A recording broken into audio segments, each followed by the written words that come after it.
कश्मीर हूँ के special edition में कल हमने आपको दिखाई थी जम्मू कश्मीर और डोगरा वंश के आखिरी शासक महाराजा हरि सिंह की कहानी। किस तरह हरि सिंह जम्मू कश्मीर के महाराजा की गद्दी पर बैठे और जम्मू कश्मीर रियासत के महाराजा बने। आज बताएंगे कश्मीर को मिले पाकिस्तान से पहले धोखे की कहानी। क्या नेहरू की गलती से बना पीओके?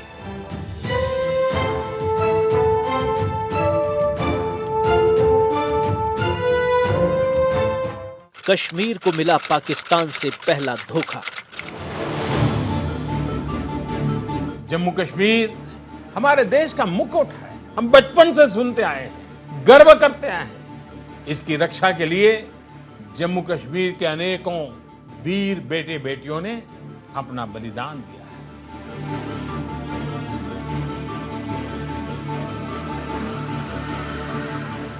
इसलिए एग्रेसिव हूं कि जम्मू एंड कश्मीर के पीएको को आप भारत का हिस्सा नहीं मानते हो क्या? एग्रेसिव ना हो, जान दे देंगे इसके लिए। आज बात होगी उस धोखे की, आज बात उस भूल की जो शूल बन गई। क्या जवाहरलाल नेहरू ने महाराजा की बात मान ली होती तो शायद कश्मीर में 22 अक्टूबर 1947 को जो हुआ वो होता। सोचिए, क्या पीओके पर पाकिस्तान या फिर अक्साई चिन पर चीन का कब्जा करने की हिम्मत होती। ये कहानी है जम्मू कश्मीर विलय की, कहानी उन दस्तावेजों की जो इतिहास में दफन हो गए, लेकिन आज भी उनकी तस्वीरें हमारे और आपके जहन में धुंधली ही सही लेकिन दिखाई देती हैं। आखिर क्यों जम्मू कश्मीर के महाराजा हरि सिंह का कायदे आजम मोहम्मद अली जिन्ना का कश्मीर की धरती पर कदम रखना मंजूर नहीं था? मैं कश्मीर हूं के इस एपिसोड में जानेंगे आज। क्या नेहरू के गलत फैसले से बना पीओके?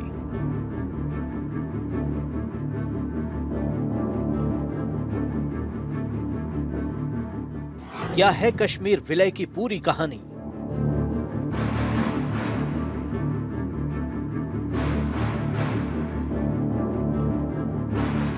कश्मीर की धरती पर जिन्ना को किसने रोका?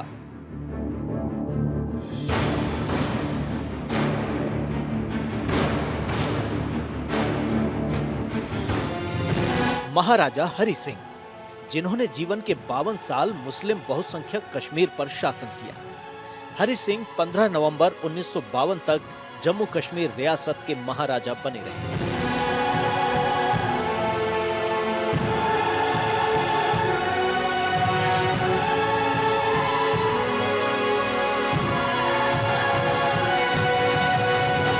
जबकि रियासतों के अन्य सभी शासक 1948 तक राजा नहीं रहे थे।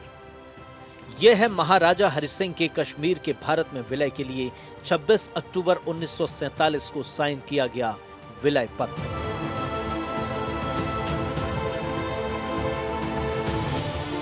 इसी कानूनी दस्तावेज और ऐतिहासिक विलय पत्र के जरिए जम्मू कश्मीर भारत का हिस्सा बना। इस विलय पत्र के खंड 4 में लिखा है, महाराजा हरि सिंह ने जम्मू कश्मीर के भारत में विलय की घोषणा की है।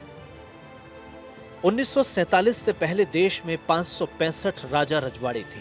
अंग्रेजों ने सभी को विकल्प दिया था कि या तो वे मर्जी से हिंदुस्तान या फिर पाकिस्तान में शामिल हो सकते हैं या फिर आजाद रह सकते हैं। 26 अक्टूबर 1947 से पहले तक जम्मू कश्मीर भारत का हिस्सा बनने को तैयार नहीं था। महाराजा हरि सिंह अपनी रियासत को आजाद रखना चाहते थे, यानी भारत के आजाद होने के वक्त जम्मू कश्मीर अलग देश था। आजादी के बाद 3 रियासतों ने भारत में विलय से इनकार कर दिया। इनमें हैदराबाद और जूनागढ़ के अलावा जम्मू कश्मीर भी शामिल था। माउंटबेटन चाहते थे कि महाराजा हरि सिंह 15 अगस्त तक भारत या पाकिस्तान में शामिल होने का निर्णय ले लें। इधर आजादी को 2 महीने भी नहीं बीते कि पाकिस्तान ने अपना असली रंग दिखाना शुरू कर दिया।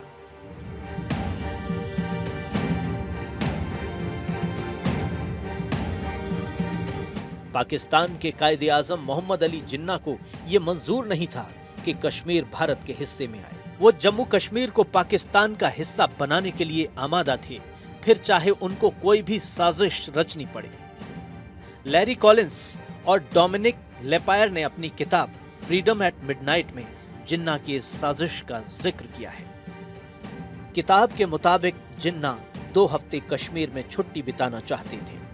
उन्हें लगता था कि 2/3 वाला जम्मू कश्मीर पाकिस्तान के साथ ही विलय करेगा।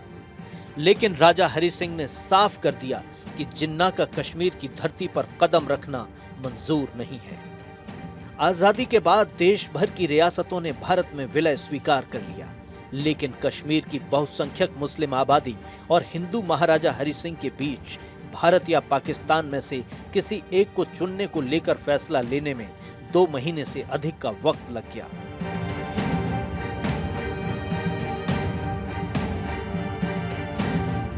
छब्बीस अक्टूबर 1947 की ही वो तारीख थी जब कश्मीर के महाराजा हरि सिंह ने भारत में विलय के पत्र पर हस्ताक्षर किए थे, और वो भी जंग के माहौल में।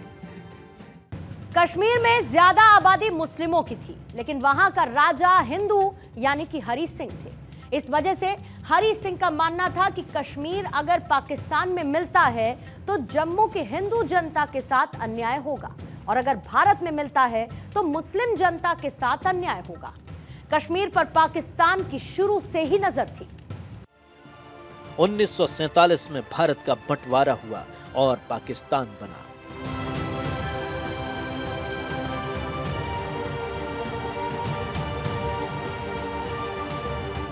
तब से लेकर अब तक दोनों देशों के बीच कई मुद्दों पर विवाद चलते रहते हैं, जिनमें सबसे पेचीदा और उलझा हुआ मुद्दा जम्मू कश्मीर का रहा।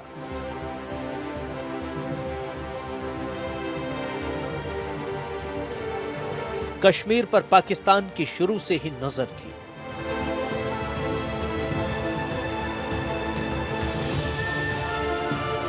बाईस अक्टूबर 1947 पाकिस्तानी कबायलियों का कश्मीर पर हमला।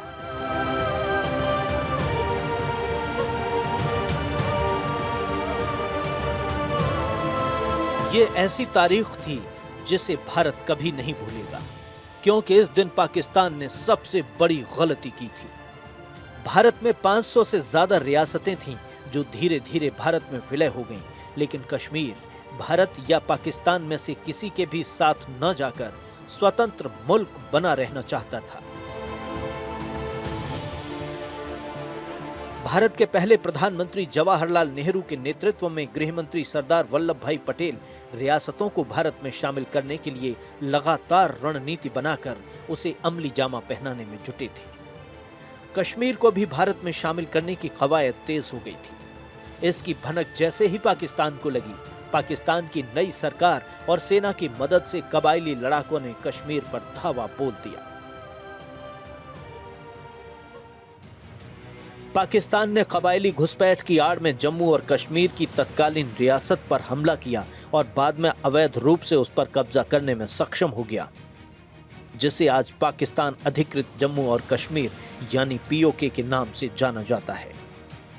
इस हमले की वजह से जम्मू और कश्मीर के महाराजा हरि सिंह को भारत सरकार के साथ विलय के दस्तावेज पर हस्ताक्षर करने के लिए मजबूर किया। भारतीय सेना के हस्तक्षेप का मार्ग प्रशस्त हुआ, जिसने सफलतापूर्वक पाकिस्तानी हमले को रोका और कश्मीर को दुश्मन से बचाया। पाकिस्तान की ओर से किया गया ये कबायली हमला 1 साल 2 महीने 1 हफ्ता और 3 दिन बाद खत्म हुआ। अंग्रेजों से मिली आजादी के सिर्फ 9 हफ्ते बाद जिन्ना की तरफ से मिले इशारे के बाद हजारों कबायलियों ने कश्मीर में उस वारदात को अंजाम दिया, जिसमें हजारों बेकसूर कश्मीरियों का खून बहा और महिलाओं की इज्जत लूट ली गई। बूढ़े से लेकर बच्चों तक को नहीं बख्शा गया। मकसद था बस कश्मीर पर किसी भी तरीके से कब्जा।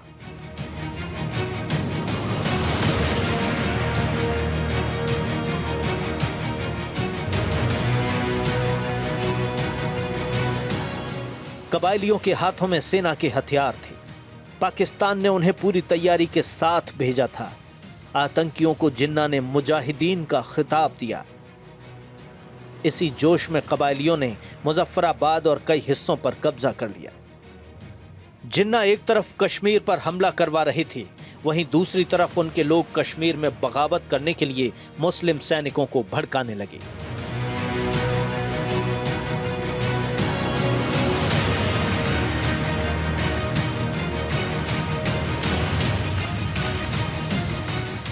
कश्मीर के जो मुसलमान उन कबायलियों के साथ आए वो सुरक्षित रहे, लेकिन जो खिलाफ थे उन्हें आतंकियों ने मौत के घाट उतार दिया। मुल्क का नक्शा बदलने की इस जंग में घाटी खून से लाल हो गई। ये तय हो गया कि कश्मीर को बचाना महाराजा हरि सिंह के लिए नामुमकिन है। अब महाराजा हरि सिंह के सामने सिर्फ 3 रास्ते थे। पहला, जो हो रहा है उसे होने दो और अपने हाथों से कश्मीर की रियासत पाकिस्तान को सौंप दें। दूसरा, उन पाकिस्तानी कबायलियों से मुकाबला करें जो नरसंहार पर उतारू थे, हालांकि ये मुमकिन नहीं था। और तीसरा और आखिरी रास्ता ये था कि वो भारत से मदद लें और कश्मीर को बचा लें। पाकिस्तान की नई सरकार ने इन कबायलियों को हथियार दिए। ये कबायली बारामूला तक आ पहुंचे। ऐसी स्थिति में हरि सिंह पर दबाव बढ़ने लगा कि वे कश्मीर के विलय पर कोई फैसला लें। हरि सिंह 25 अक्टूबर 1947 को श्रीनगर से जम्मू आ गए और अगले दिन 26 अक्टूबर को हरि सिंह ने जम्मू कश्मीर के विलय के कागजात पर हस्ताक्षर किए। उन्होंने कबायलियों से निपटने के लिए भारत सरकार से सैनिक सहायता भी मांगी। जब पाकिस्तान कबायलियों की फौज श्रीनगर की ओर बढ़ी और गैर मुसलमानों की हत्या और उनके साथ लूटपाट की खबरें आने लगीं, तब महाराजा हरि सिंह हमले के एक दिन बाद ही 25 अक्टूबर को शहर छोड़कर जम्मू के लिए रवाना हो गए। उनकी गाड़ियों का काफिला जम्मू के महल में सुरक्षित पहुंचाया गया और हरि सिंह ने भारत के तत्कालीन प्रधानमंत्री जवाहरलाल नेहरू से मदद मांगी। लेकिन नियम के मुताबिक श्रीनगर में भारतीय सेना तब तक नहीं घुस सकती थी जब तक कश्मीर का भारत में विलय न हो जाए। 1947 से काफी पहले भारत के अंतिम ब्रिटिश वायसराय लॉर्ड माउंटबेटन ने सभी रजवाड़ों को यह साफ कर दिया था कि स्वतंत्र होने का विकल्प उनके पास नहीं है।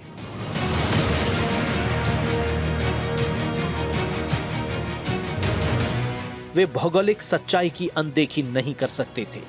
उन्हें भारत या पाकिस्तान में से किसी एक में मिलना ही होगा। लॉर्ड माउंटबेटन ने इस बारे में स्थिति पहले ही स्पष्ट कर दी थी, जिसके बाद हरि सिंह के पास भारत में विलय के अलावा कश्मीर को बचाने का दूसरा रास्ता नहीं था।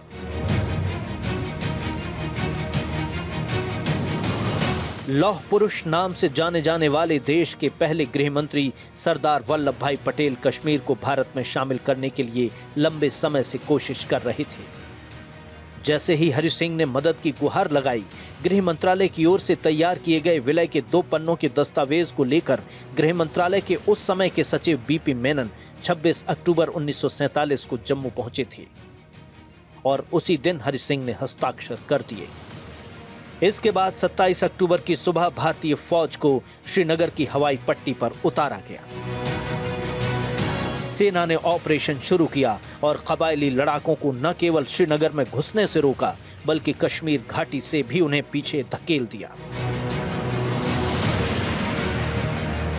हालांकि रियासत में पाकिस्तान समर्थकों की तादाद भी कम नहीं थी, जिसकी वजह से घाटी में आतंकी पैर पसारने लगे।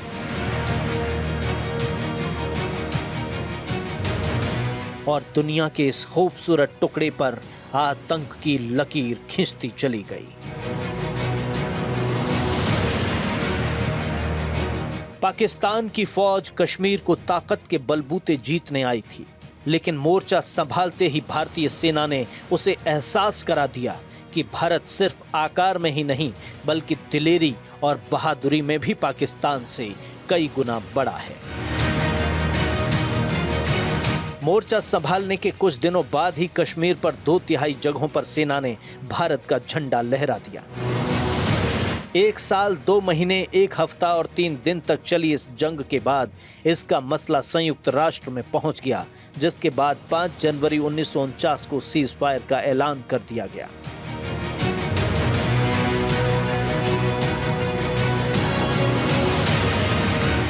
तय हुआ कि सीज फायर के वक्त जो सेनाएं जिस हिस्से में थीं, उसे ही युद्ध विराम रेखा माना जाए, जिसे आसान भाषा में आज हम सब लाइन ऑफ कंट्रोल कहते हैं। आज पाकिस्तान अधिकृत कश्मीर में गिलगिट, बाल्टिस्तान, मीरपुर और मुजफ्फराबाद के इलाके आते हैं।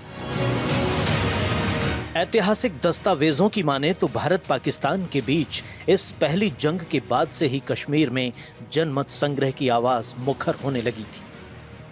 तब शेख अब्दुल्ला ने भी भारत के कश्मीर में विलय का समर्थन किया था, लेकिन बाद में उन्होंने भी आजाद कश्मीर की मांग तेज कर दी।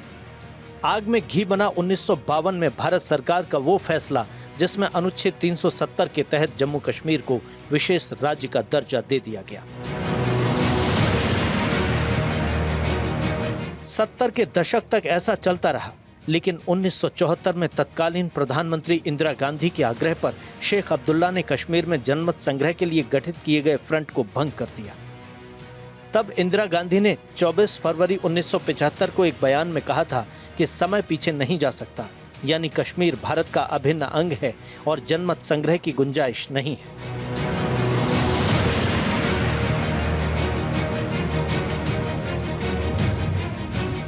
हालांकि प्रधानमंत्री नरेंद्र मोदी की सरकार ने 5 अगस्त 2019 को जम्मू कश्मीर से अनुच्छेद 370 को हटाकर इसे जम्मू कश्मीर और लद्दाख 3 केंद्र शासित प्रदेशों में बांट दिया। Bureau report, Bharat 24।